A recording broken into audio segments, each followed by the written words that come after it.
Muli magandang gabi po sa lahat.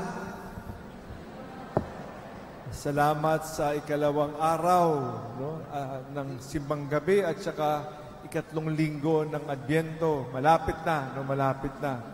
Napakalapit na. Konti na lang.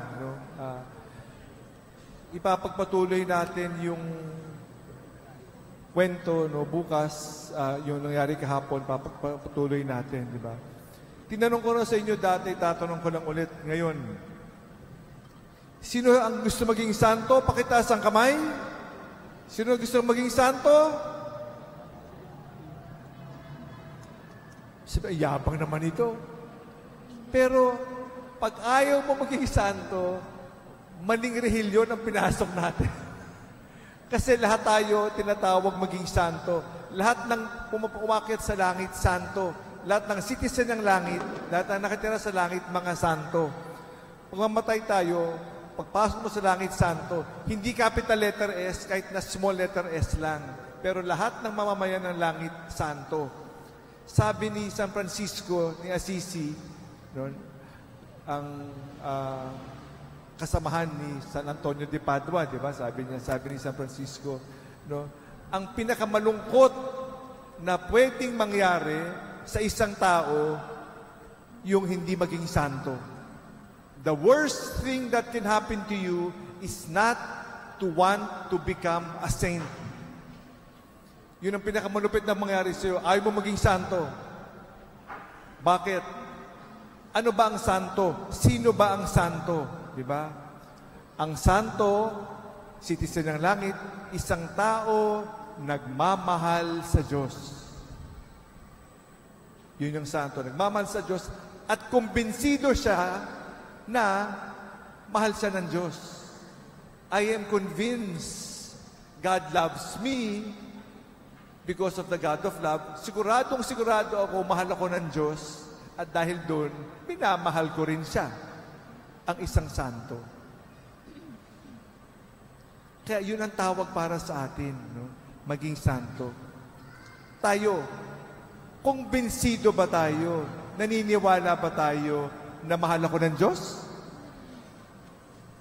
Mahal ba ako ng Diyos? Sigurado?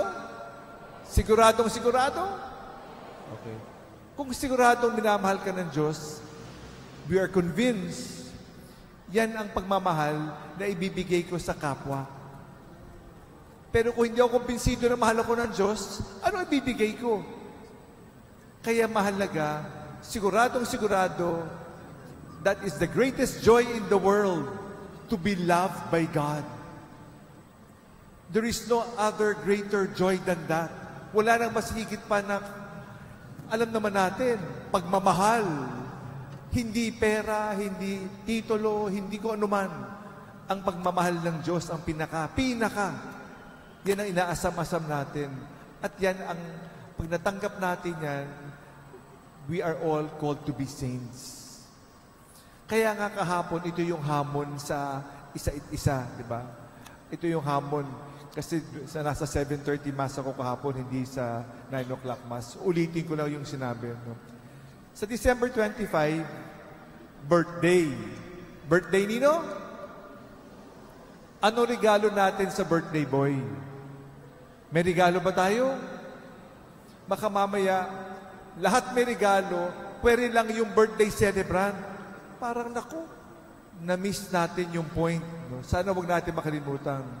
Ang regalo na ibibigay natin sa Kanya, sana ang regalo natin yung ating pagmamahal.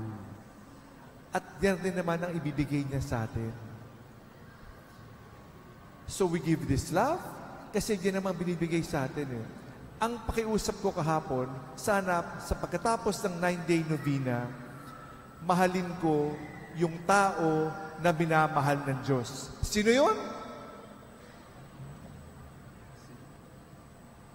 Mahalin mo yung minamahal ng Diyos. Sino yung minamahal ng Diyos? Sino?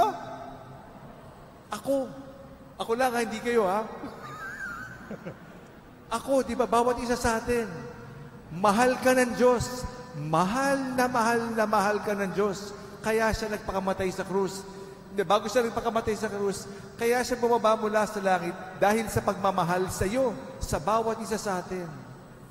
So the invitation is to give love, the same love na galing sa Kanya, ibigay natin sa Diyos yung pagmamahal na yan, at matanggap natin yung pagmamahal na yan, at mahalin natin yung minamahal ng Diyos na ako.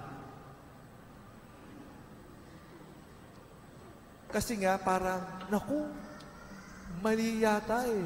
Hindi ko dapat mahalin yung sarili. That is selfishness. Parang mali yata yun. Hindi.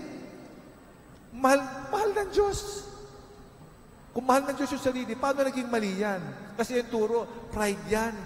Pride. Hindi pride, kasi pagmamahal yan. Kasi paano ko ibibigay ang isang bagay na wala ako? How will I give something I do not have? Kaya kung may pagmamahal, yan ang ibibigay ko. Kung wala, ano ibibigay ko? Ako nga, hindi ko maramdaman yung pagmamahal na yan Kaya napakahalaga, sa 9-day novena na ito, sa ikalawang araw, sana maramdaman natin yung pagmamahal na yan at magpasalamat tayo. A grateful heart is a joyful heart. A grateful heart is a joyful heart. Pakiulit nga. A grateful heart is an ungrateful heart, ang pinakamalungkot na tao sa lupang ibabaw. Ang pinakamalas.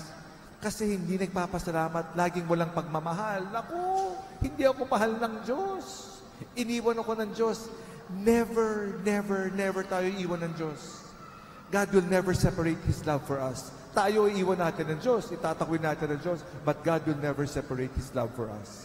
Hindi mawawala ang pagmamahal ng Diyos. That is God's love. Kaya, let us be grateful for that love.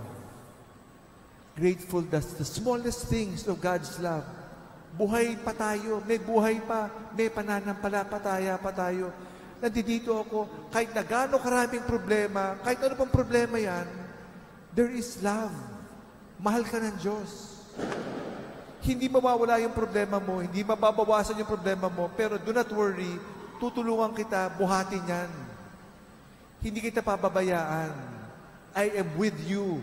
Whatever part, in all the way, I will be with you. Sasamahan kita.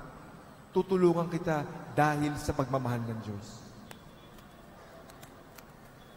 Kaya napakahalaga na sana pasalamatan natin yung pagmamahal na yan. Let us be grateful. Lagi ko tinatanong sinong mas masaya? May 5 piso ka o may 5,000 ka? Sino mas masaya? Kung sino nagpapasalamat. Kahit na 5 milyon yan, kung hindi ka naman nagpapasalamat, buwisit to, 5 milyon lang. Yung katabi ko, 10 milyon. Buwisit. Kaya hindi naman kung anong meron kung sino ang marunong magpasalamat. Kahit nakaka-5 yan 5 centimos, nagdulundag ka sa saya, ikaw ang pinaka-mapalad na tao kasi nagpapasalamat. Because we are grateful. And that is what we celebrate today in the second day of our Simbang Gabi, the Sunday of joy. The greatest joy is God's love. Binibigay niya, come to me all who are burdened. Come. His invitation. Ang paanyaya sa atin, ibibigay niya sa Kanya, sa bawat isa Kanyang pagmamahal. Huwag na nating hanapin kung saan-saan pa. Hindi na sa regalo Hindi na sa party, hindi na sa pagkain, hindi nasa Diyos ang presensya ni Jesus. We cannot compare to the presence of God in our lives, the presence of Jesus in our lives. So let us celebrate this and let us thank God for this. So our gift is to love Christmas in this novena. At the end of the day, sana maibigay natin ang puso sa Kanya. At the end of the day, matanggap natin yung pagmamahal na and love the one whom God loves. Who is this person? Bawat isa. Do not forget how much God loves each and every one of us. Amen? Sino gusto maging santo? Kalahati pa rin. 50% pa rin. Sino gusto maging santo? Kasi yan ang nagmamahal sa Diyos. Tinanggap natin yung pagmamahal ng Diyos at yun ang ibinabahagi natin sa ating kapwa. We are all saints in process. Thanks be to God.